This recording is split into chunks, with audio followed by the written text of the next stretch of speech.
board जे करे माण्हू घर रही पिया इन इशू ते पोइ डिस्कशन थींदी आहे न्यूज़ पेपर में ऐं डिस्कशन में तव्हां पढ़ंदा छो थियो हल छा आहे हिन जो अॻिते छा करणु खपे त इन सां इंसान जो ज़हन खुले थो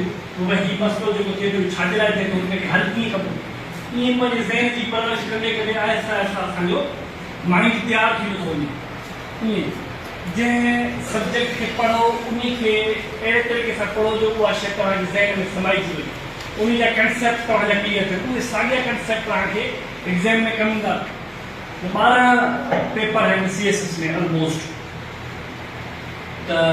12 ई सब्जेक्ट जेके अहिड़ा सब्जेक्ट आहिनि जेके कंहिं न कंहिं स्टेज ते असां हल्का फुल्का पढ़िया आहिनि उनजी तयारी जेका आहे उहा ईअं न आहे त को माण्हू यकदमि वेहे ऐं 6 महीना साल में करे इहो उनजे लाइ आसान आहे जंहिंजो ज़हन जो बेस मज़बूत आहे जंहिंजी